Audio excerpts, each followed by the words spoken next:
கிறிஸ்து இயேசுவுக்குள் மிகவும் பிரியமான மாதா தொலைக்காட்சி குடும்பத்தாரே, மெஸ்ஸியாவை தேடி என்கின்ற திருவருகை கால தியான தொடர் மூலமாக உங்களை சந்திப்பதிலே மிக்க மகிழ்ச்சி அடைகிறோம். மீட்பின் வரலாற்றிலே பல மாமனிதர்கள் இறைவனுடைய கரத்திலே கருவிகளாக செயல்பட்டிருக்கிறார்கள். அப்படிப்பட்ட மனிதர்களில் மிக உன்னதமானவர் ஜக்கரியா. இவருடைய வாழ்வை சித்தரித்து காட்டுகின்ற இறைவார்த்தை பகுதிக்கு இப்பொழுது நாம் கவனமுடன் செவிமடுப்போம். லூக்கா எழுதிய தூய நற்செய்தியிலிருந்து வாசகம். அதிகாரம் 1, இறை வார்த்தைகள் 10 முதல் 17 முடிய. செக்கரியா தூபம் காட்டுகிற வேளையில் மக்கள் கூட்டத்தினர் அனைவரும் வெளியே இறைவனிடம் வேண்டிக் கொண்டிருந்தனர். அப்பொழுது ஆண்டவருடைய தூதர் ஒருவர் தூப பீடத்தின் வலப்பக்கத்தில் நின்றவாறு அவருக்குத் தோன்றினார். அவரைக் கண்டு செக்கரியா அச்சமுற்று கலங்கினார்.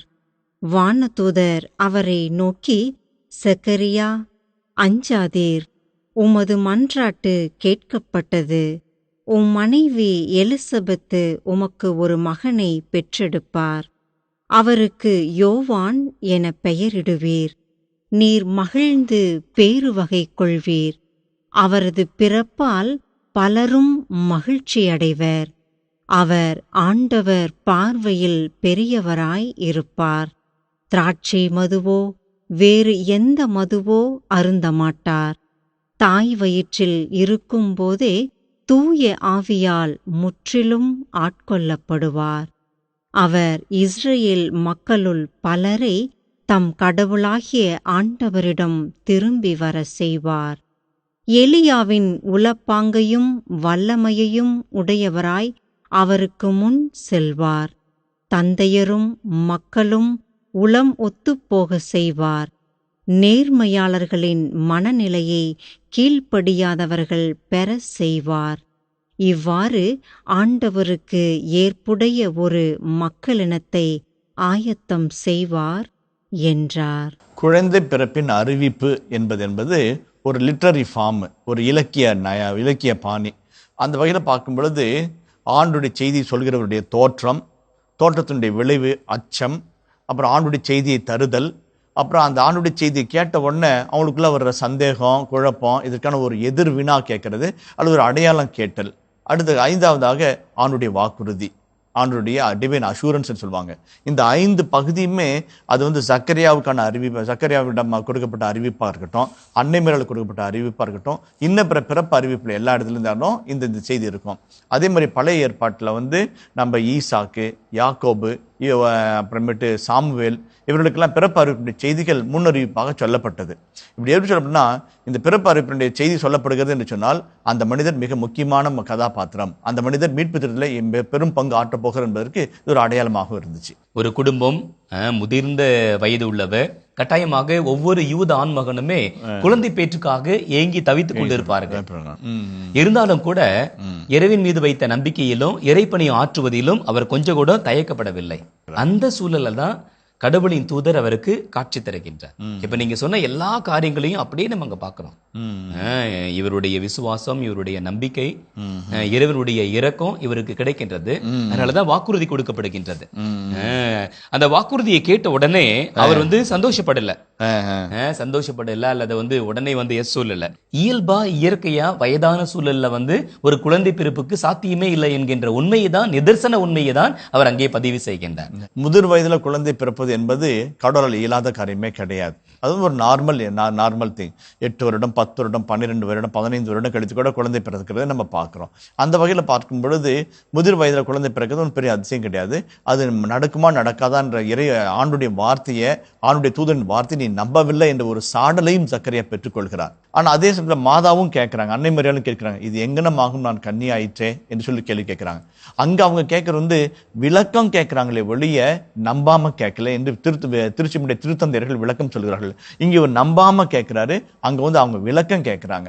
இந்த விளக்கத்தை பெற்றுக்கொண்ட பிற்பாடு உடனடியே அவங்க இது அவனுடைய அடிமைன்னு சொல்லி மாதா பண்ணியிருந்தே நம்ம பார்க்கிறோம். அது ஒரு சின்ன வேறுபாடு நம்ம பார்க்கணும். இன்னொன்று வானதூதர் அறிவிப்புல சக்கரியாவுக்கு கொடுக்கப்பட்ட செய்தியில அழகான ஒரு செய்தி சொல்லப்படுகிறது. நீர் மகிழ்ந்து பேர் உவகை கொள்வீர், அவரது பிறப்பால் பலரும் மகிழ்ச்சி அடைவர். எங்க குடும்பமும் மகிழ்ச்சி அடையும்.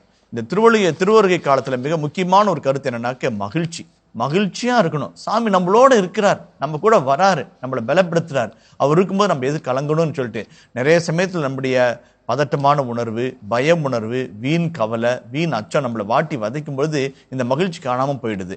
அந்த மகிழ்ச்சியை தொலைத்து விடக்கூடாது என்பதை இந்த பகுதி உறுதி செய்கிறது என்பதை நம்ம மறந்துடக்கூடாது. இந்த சக்கரையோட நிகழ்வு எனக்கு இப்படியாகப்படுகின்றது. ஒன்று, அவர் ரைட்டியஸ் மனா இருக்கிறார், நீதிமானா இருக்கிறார். இரண்டாவது திருவழிபாட்டில் ஈடுபடுகிறார், இறைப்பணி ஆற்றுகின்றார். மூன்றாவது ஜெபிக்கிறார். அதே மாதிரி அடுத்தவர்களையும் ஜெபத்திற்குள்ளாக இட்டு செல்கின்றார். அடுத்தவர்கள் ஜெபிக்க வழிபாடு செய்ய உதவி செய்கின்றார். இந்த நிகழ்வுகளை எல்லாம் பார்க்கின்ற இறைவன் மன்றாட்டை கேட்கின்றார், அவருக்கு உதவி செய்ய முன் வருகின்றார். எல்லா தேவையையும் இறைவன் சந்திக்கின்றார். இந்த காலகட்டத்தில் குழந்தை பேறு இன்மை பெருகி கொண்டே இருக்கின்றது. அதற்கு நிறைய காரணங்களை சொல்லலாம். இயற்கையில, உணவு பழக்க வழக்கத்துல, வேலையினுடைய சூழ்நிலையில, இன்னும் பல்வேறு நிலைகள்ல குழந்தை பேறு என்கின்ற நிலை மாறிக்கொண்டே இருக்கின்றது. நம்முடைய நம்பிக்கை, விசுவாசம், பிரமாணிக்க வாழ்வு இருக்கின்ற பொழுது கட்டாயமாக உடைய விண்ணப்பங்களுக்கும் மன்றாட்டுகளுக்கும் பதில் தருவார், கடவுள் பதில் தருவார். அதுல இன்னொரு மீண்டும் வலியுறுத்தி சொல்ல வேண்டிய ஒரு கருத்து என்னன்னாக்க, மகிழ்ச்சியின் பிள்ளைகளா இருக்கணும். Sad saint is a bad saint சொல்லி சொல்றாங்க, சரிங்களா? அந்த மகிழ்ச்சி இல்லை அப்படின்னாக்க புனிதத்துவத்துக்கு இடமில்லைன்னு அர்த்தமாகும். எங்கே புனிதத்துவம் இருக்கிறதோ அங்கே மகிழ்ச்சி இருக்கிறது. இந்த கிறிஸ்து பிறப்பினுடைய காலத்தில் நம்ம கொள்ள வேண்டிய அடிப்படை பண்பு மகிழ்ந்திருத்தல். எங்கே மகிழ்ச்சி இருக்கிறதோ அங்கே அச்சம் இல்லை, எங்கே மகிழ்ச்சி இருக்கிறதோ அங்கே பயம் இல்லை, எங்கே மகிழ்ச்சி இருக்கிறதோ அங்கே நம்பிக்கை இருக்குது. உண்மையான மகிழ்ச்சி எது, உண்மையான மகிழ்ச்சியை தருகின்ற காரணிகள் என்ன என்பதை நாம் அடையாளம் கண்டு கொள்ள வேண்டும். இறை பிரசனத்தில் தான் அவருக்கு வாக்குறுதி கிடைக்கின்றது, அவருடைய விண்ணப்பங்களும் மன்றாட்டுகளும் கேட்கப்படுகின்றன. அதனால நமது மகிழ்ச்சிக்கான காரணங்களை நாம் மறுபரிசீலனை செய்ய வேண்டும். எது உண்மையான மகிழ்ச்சி, எது உண்மையான சந்தோஷம் என்பதையும் நாம் அடையாளம் கண்டு கொள்ள வேண்டும். சக்கரையாவை போல இறைவனுடைய விருப்பத்தையும் திட்டத்தையும் வெளிப்படுத்த வேண்டும். இறைவனுடைய திட்டமும் நமக்கு வெளிப்படுத்துகின்ற பொழுது அதை ஏற்று நம்பிக்கையோடு நாம் நமது வாழ்விலே உள்வாங்கிக் கொள்ள வேண்டும் என்கின்ற செய்தியையும் சக்கரையா நமக்கு முன்வைக்கின்றார். நம்மால் முடிந்த அளவு யாராவது ஒருவருக்காவது மகிழ்ச்சியை கொடுப்போம், சந்தோஷத்தை கொடுப்போம்.